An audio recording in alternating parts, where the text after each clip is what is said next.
continuamos con nuestro programa del día y a continuación, como habíamos anunciado, quiero presentar a Gonzalo Monroy. Él es consultor con 18 años de experiencia en el sector energético mexicano. Algunas áreas de su especialización son regulación, legislación, logística, desarrollo y operación de proyectos, así como análisis económico y de riesgos.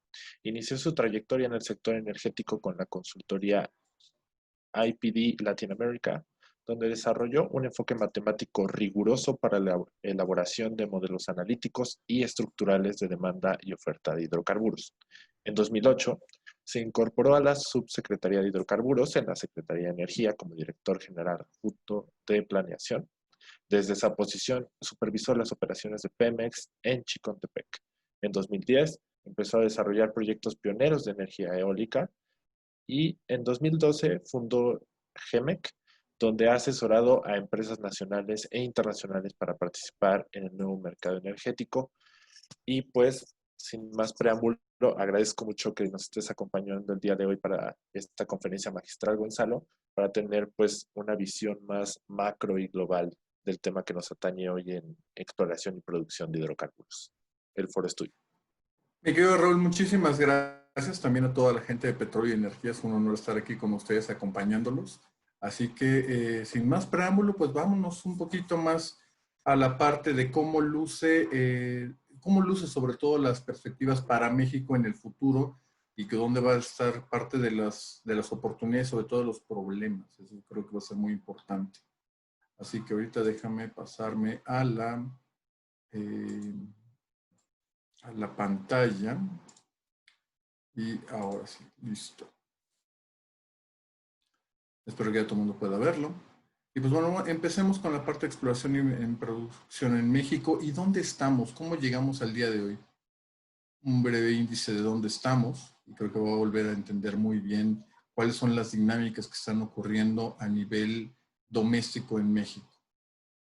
Empezaría justamente hablándoles un poquito de la historia petrolera mexicana. Siempre hemos dicho o he pensado en la narrativa de que México es un gran país petrolero, ¿no? Y vale la pena ver los grandes hitos de dónde estábamos. En algún momento en 1920, justamente en el arranque y finalización, perdón, de la Revolución Mexicana, pues México era la segunda potencia petrolera mundial. De hecho, era el exportador número 1 en su momento y tenía una mayor participación de mercado que la que tiene hoy incluso Arabia Saudita, proporcionalmente hablando. Viene justamente, obviamente, la expropiación y vemos de que se vivió literalmente por casi 50 años, bueno, perdón, 40 años, pues prácticamente las glorias que habíamos tenido en la Faja de Oro, en una parte de todo lo que era Veracruz, Tamaulipas, Constituciones, todos estábamos viviendo esa parte. Eventualmente llega justamente a la década de los 50 y ahí es donde se cierra con López Mateos prácticamente toda la participación privada, reduciendo todo a pago a contratos de servicio y pago únicamente en efectivo sin comprometer a la producción. Obviamente todos nuestros amigos familiarizados con el sector de energía, estas palabras saben que fueron la regla hasta prácticamente la reforma energética o quizá 2008 con los contratos incentivados. Vemos justamente dónde están los primeros grandes picos y a pesar de que Cantarell es el que cambia toda la parte y nos vuelve a mandar a las grandes ligas petroleras, esto había ocurrido un poco antes, que son justamente los descubrimientos en Tabasco y Chiapas, principalmente de crudos ligeros. Eso es lo que nos lleva precisamente a duplicar la producción prácticamente en un lapso de 4 o 5 años. Obviamente se descubre y empieza a cantar en el 79 y aumentamos 1 millón de barriles en prácticamente 2 años. Nadie había tenido ese pico de producción tan impresionante. Obviamente vamos viendo dónde están los picos de producción. En el 97 ya Cantarell exhibía sus primeros signos literalmente de agotamiento, de declinación, y está el primer gran proyecto de inyección de nitrógeno justamente en el 97 que nos lleva al pico de producción. Obviamente aquí, y eso es todo ya sabido, el pico de producción después viene muy acelerado, bajando a un 15% anual hasta estabilizarse por ahí del 2009. se mantiene por ahí bajando una tasa muy pequeña de 2010 a 2013 y obviamente viene la caída de los precios y vuelve a disminuir drásticamente la producción. Ese es el contexto en el cual la administración del presidente López Obrador toma a la industria petrolera mexicana. Justamente, hay que decirlo muy claramente, ese es el relato, básicamente, de dos cuentos. Eso yo lo llamaría de esa forma. Porque por un lado, la producción petrolera de Pemex ha disminuido. Pongo ahí la gráfica que creo que es bastante clara. Ha disminuido gradualmente de los 2 millones a poco más de 1.600.000 barriles, mientras que la producción en este caso de compañías privadas, nacionales o extranjeras, se ha ido aumentando cerca de 55.000 barriles. Cuando yo muchas veces digo que Pemex nos ha quedado de ver, esta es principalmente la razón. Y aquí, a diferencia de lo que se puede decir antes, eso no tiene nada que ver con que Pemex no ha tenido dinero. Ese es otro gran mito que hay que hablar justamente a continuación. ¿Dónde está la parte de la inversión? Como se los decía. Pemex, sí, durante la década de los 80, prácticamente con todas las crisis que tuvimos, toda la explotación principalmente de Cantarell se utilizó como los colaterales de pago de la deuda. Ahí es donde justamente la empresa y el país simplemente se abocó a tener a depender únicamente de este gran y prolífico campo supergigante. Obviamente ya nos damos cuenta que eso no era sostenible y a partir de la última parte del gobierno de Enrique Zedillo se empieza a ya meter dinero en serio hasta alcanzar los cerca de 27,000 millones de dólares en el pico de 2014. Simplemente ahí Pemex, sí, a esto también hay que decirlo, gran parte respaldado por deuda, eso es también muy, muy importante decirlo, pero Pemex sí tuvo el dinero para hacer las inversiones.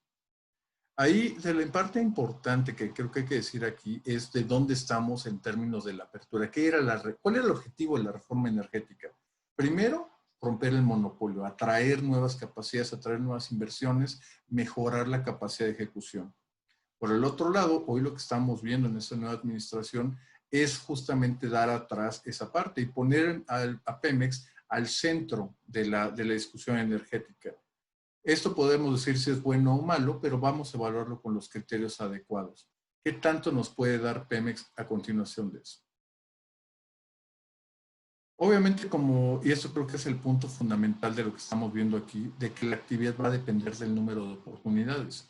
Se han suspendido obviamente las rondas de licitación, los farm outs, y todo se ha centrado en que es Pemex-céntrico el mundo energético, sobre todo petrolero mexicano al día de hoy.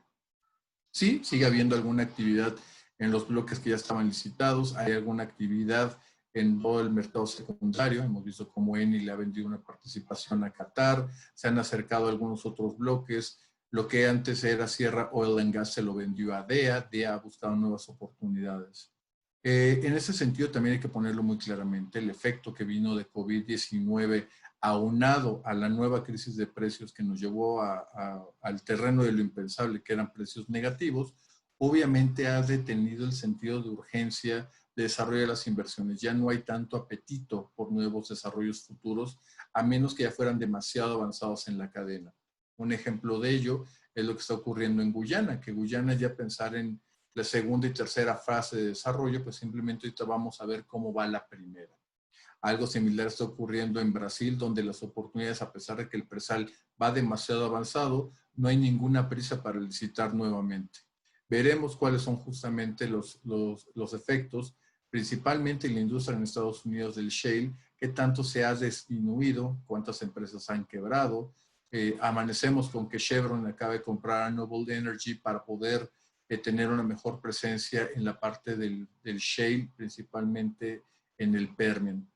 En el caso mexicano, eso creo que es muy importante decirlo, mientras el mundo sigue buscando las mejores oportunidades y se ha pasado a un momento donde antes eran los países los que ponían las condiciones, hoy son justamente las empresas las que se pueden dar el lujo de saber dónde y a qué precio y a qué condiciones hacerlo. Eso creo que va a ser fundamental para entender la conversación. En el caso mexicano, estamos en una dinámica completamente distinta. Estamos involucionando, cerrando este mercado y dejándolo principalmente para petróleos mexicanos. Y como lo había dicho antes, en este espacio de cerrazón a la participación privada en términos de operación, pues obviamente nos deja los contratos de servicios. Y dentro de ellos, ¿qué opciones tiene justamente tanto la Proveeduría Nacional y Extranjera en México? Obviamente, y aquí creo que está el corazón de donde está la nueva estrategia petrolera mexicana, es el rescate de Pemex. Como si Pemex hubiera perdido un grado de soberanía y toda la cosa. La realidad es que no. Pemex perdió una parte del mercado, una parte minúscula del mercado. Sin embargo, este énfasis nacionalista que se le ha puesto, perdón, eso es lo que yo llamaría el Make Pemex Great Again. ¿Dónde está Pemex? Y vamos a fortalecer a Pemex, y Pemex es el hijo predilecto de esta administración. Bueno, en realidad la meta es bastante agresiva, tratar de regresar del 1.7 a una fecha original, una meta de 2.6 millones de barriles. Después la meta ha sido revisada a 2.4 de millones de barriles, y ahorita hablaremos justamente de las perspectivas para poder llegar a esa meta. Para poder llegar a esa meta, la administración ha puesto prácticamente una estrategia en 4 frentes. Uno, va a manejar la declinación de los campos existentes, lo que ya tenemos, los campos de los legacy fields, los 20 campos prioritarios, que en realidad son 17, porque 3 no se les han puesto ni ha sido sometido a la aprobación de la CNH. Y bueno, de ahí ahorita hablaremos de eso un poco más. Obviamente una exploración de muy bajo riesgo exploratorio, pero obviamente no hay ninguna ballena, nada que cambie la conversación. Y por supuesto, el incremento de los campos maduros, ¿no? Tratar de traer esto mucho más rápido de lo que ya estábamos teniendo.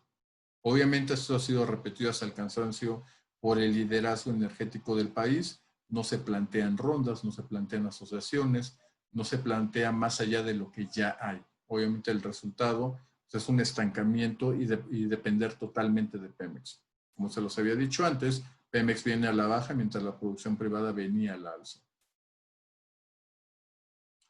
En términos de la estrategia de exploración, aquí creo que es muy importante empezar diciendo de dónde estaba la estrategia de Pemex. La estrategia de Pemex era demasiado agresiva en términos de ir por las manzanas que ya sabía que estaban, pero en lugar de que fueran manzanas, pues en realidad ya eran cerezas, eran literalmente aceitunas, cada día más pequeños, sabes dónde estás, pero no hay materialidad, no hay ningún atractivo que pueda competir en tamaño, en costo con otras oportunidades globales. Es por eso que también se ha enfriado, además de la cerrazón gubernamental, no hay oportunidades materiales suficientes para competir en portafolios globales. Por el otro lado, esta misma estrategia conlleva a que tengamos menor tamaño de descubrimientos, un mayor costo unitario y una muchísimo menor rentabilidad. Obviamente, cuando vemos la caída de los precios, como vimos en marzo, esto nos lleva a un escenario bastante complicado. En esta gráfica que les estoy poniendo aquí, que es seguramente todo el mundo la recordará porque es una gráfica de Pemex, la idea era poder tener 20 descubrimientos comerciales traducidos rápidamente a producción. La realidad es de que hasta donde nos hemos quedado es que esos descubrimientos comerciales solamente han sido muy limitados, de muy bajo tamaño, y no hay infraestructura ni un ritmo de inversión suficiente para poder llevar a cabo esa estrategia. Obviamente, de lo que se estaba hablando antes es de que iba a haber un gran incremento de reservas, iba a poder haber muchas cosas, pero la realidad es que los datos no están apoyando a Pemex. De los 37 pozos exploratorios que estaban poniendo, solamente 21. Hoy, por ejemplo, sabemos en los últimos datos que ha publicado la CNH que en términos de perforación de nuevos campos solamente llevamos 5, es una cosa bajísima. Y, por ejemplo, en ese caso de los 20 descubrimientos donde radicaba toda la estrategia de petróleos mexicanos, pues solamente hubo 5. Aquí, por ejemplo, la tasa de restitución de reservas, aquí está, déjenme hacer una aclaración muy importante. Esta de nuevo ha vuelto a ser el 100%, pero trae un pequeño truco. Que gran parte ha sido precisamente por reclasificación de reservas, principalmente de 3P, bueno, de posibles a probables, y bueno, sí, posibles a probables, de 1P a 2P y de 2P a 1P, y eso es lo que ha ido aumentando precisamente. En términos de reservas totales de México, incluso la tendencia sigue, por desgracia, hacia la baja. Es demasiado poco lo nuevo que se descubre comparado con el ritmo de producción que se trae. La estrategia, obviamente, al ir por los campos ya conocidos geológicamente menos complejos, donde ya tenemos un gran éxito exploratorio, pues simplemente se ha dejado de lado donde están los mayores prospectos, aguas profundas y los recursos no convencionales. Si prestan atención a la tablita que se presenta ahí, también de la CNH, podemos ver que el tamaño de recursos no convencionales es completamente superior a todo lo que podríamos llegar a encontrar. Y aún así, los recursos convencionales, los que ya conocemos, pero hace falta ir a explorar y producir, pues simplemente no lo hemos hecho.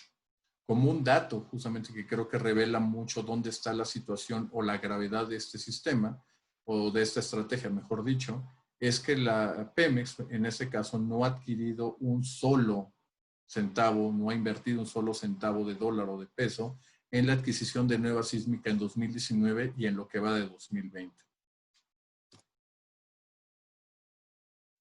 Con respecto a los campos maduros, que aquí es donde está la parte de las oportunidades que hay para contratistas, para empresas nacionales o extranjeras, Pemex ha hablado mucho de los contratos integrales de exploración y producción, los famosos CECIES. En todas las disposiciones que han puesto, presentaciones, conversaciones, roadshows que se habían puesto incluso antes del COVID, hay muchas consideraciones en ese respecto, y es que el contratista es un término bastante novel porque tendría que adquirir una parte del riesgo comercial, también admite también el CAPEX, tendría que financiar ellos a Pemex. Sin embargo, tiene una particularidad de este tipo de proyectos o en este tipo de contratos, ya que de pronto, obviamente la producción es enteramente de Pemex, la cual tiene el derecho a comercializarlo. Después de haber pagado impuestos, si hay dinero disponible, la bolsa es donde se podría justamente pagar al contratista, con lo cual obviamente no hay ninguna garantía de pago y hay demasiado riesgo para ellas. Hasta donde tenemos entendido en GMEC, no ha habido un gran calurosa bienvenida a ese tipo de contratos, así que cuando salgan, si es que llegan a salir, esperaremos ver versiones modificadas mucho más accesibles para la industria doméstica, que reconozcan que las empresas contratistas y de servicio no son tomadoras de riesgo principalmente. ¿Cuál es el impacto también de la cerrazón? Y esto tiene mucho que ver en términos de que el presidente López Obrador, la administración, dice que la reforma energética no ha funcionado, que no ha dado los resultados esperados. Y pues obviamente podemos ponerlo, uno de los yo creo, más notables y los más palpables al día de hoy, es obviamente la incorporación y reclasificación de reservas. Como hemos visto, por ejemplo, en resultados de Eni en Amoca, pues estamos hablando de algo de ya tamaño mundial. En la parte de Hochschild, en la parte de Ichaquil, Eugarrio, Cárdenas Mora, esta reclasificación, esta nueva forma de hacer las cosas, nos ha tenido un incremento de reservas.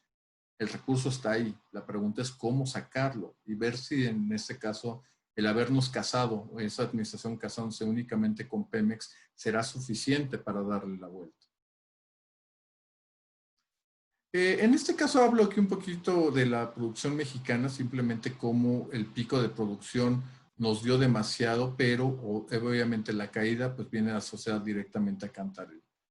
Pero de lo que les quiero hablar justamente, y esto creo que es lo importante para entender por qué los campos menores cada día van a ser de mayor costo, pues obviamente tenemos que ver un ejemplo de un campo ya explotado, ¿no? Donde ya tiene las inversiones incluso depreciadas, el gran gigante de Cantarell.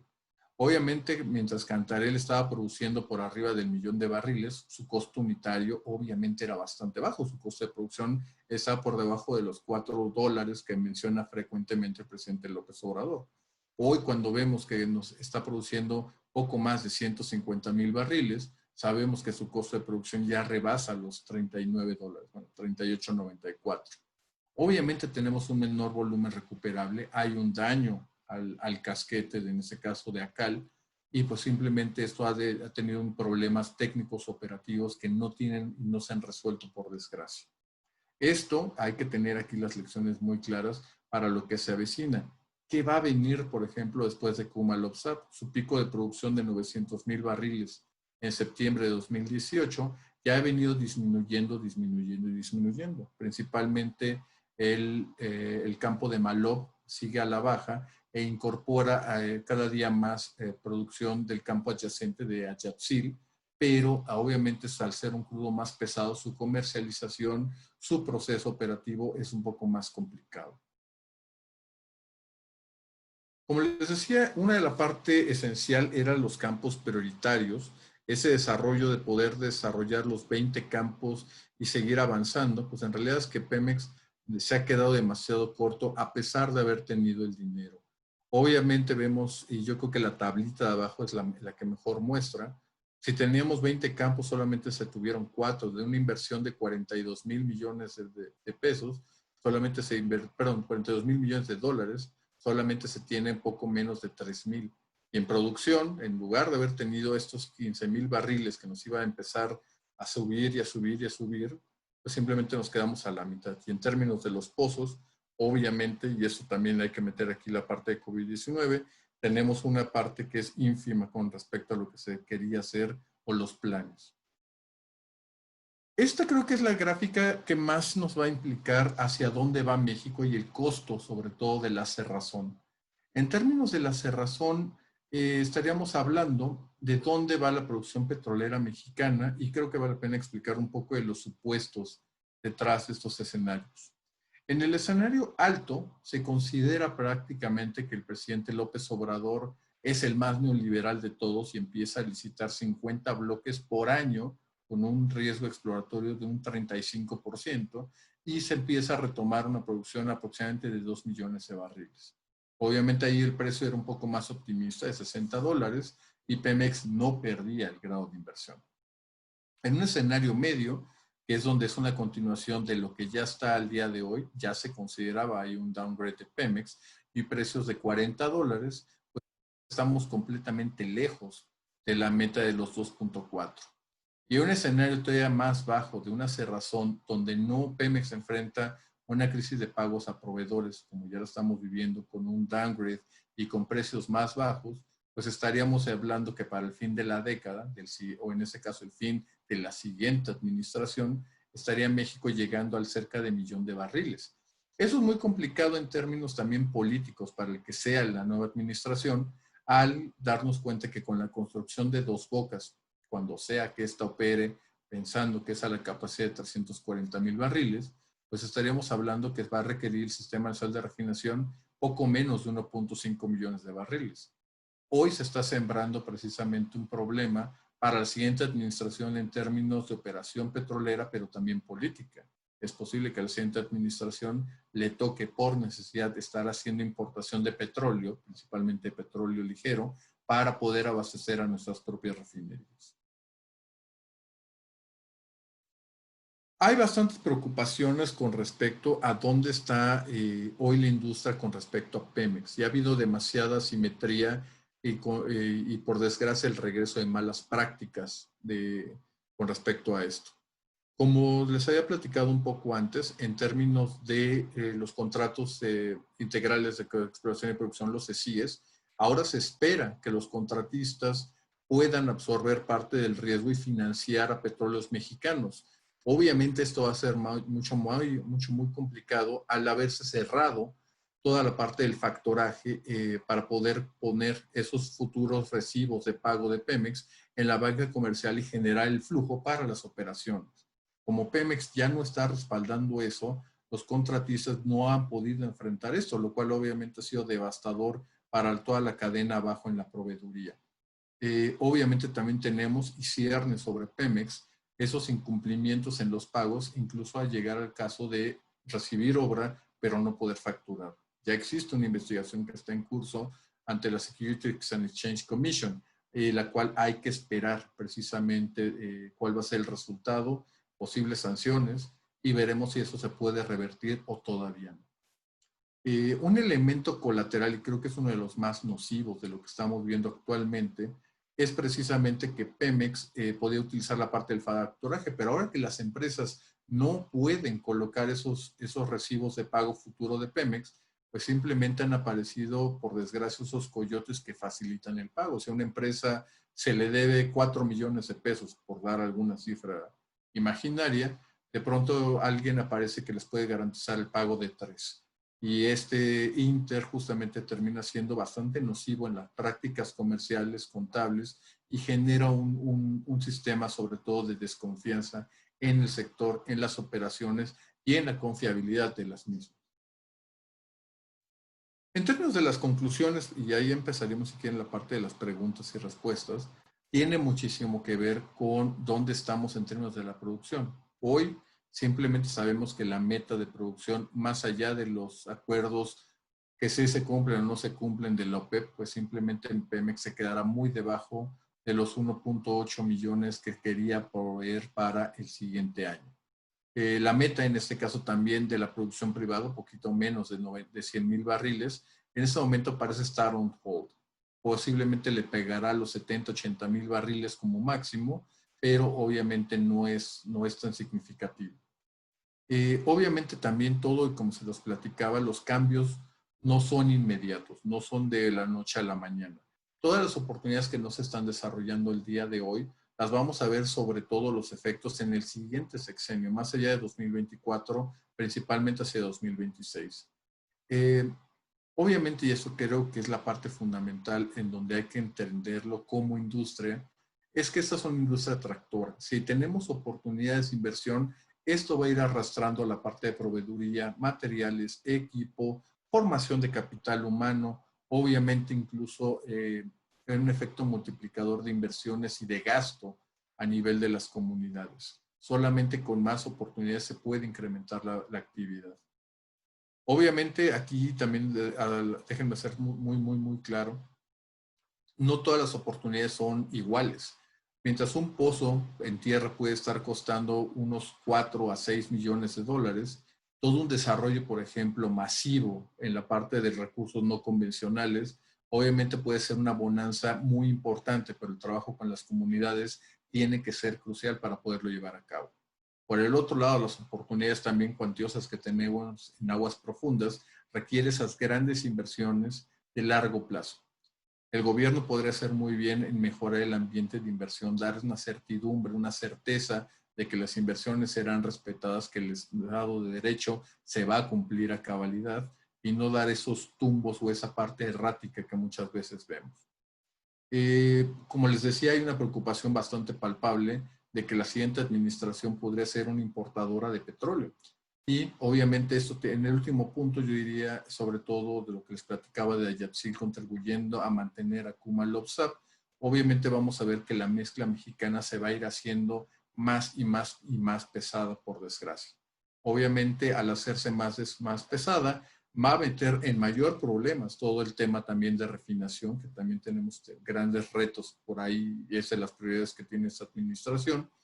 Y sobre todo lo vamos a ver con niveles de descuento. Obviamente vamos a seguir viendo que esto no es un esquema sostenible con lo que estamos viendo en otras partes del mundo, ¿no? Obviamente estamos en este 2020, un annus horribilis, donde todo se está poniendo de cabeza. Obviamente veremos cuál es el reajuste, qué países salen más comprometidos, más eficientes al haber reducido sus operaciones, mientras que México estaba remando contra la corriente. Es demasiado pronto para decir cuál estrategia es mejor que la otra, pero simplemente la información que les he presentado no apunta a que México esté retomando o incrementando su valor, su producción, sus reservas con esa estrategia. Y con eso obviamente terminaría y encantado de tomar ahorita una serie de preguntas de ustedes. Perfecto. Pues muchísimas gracias, Gonzalo.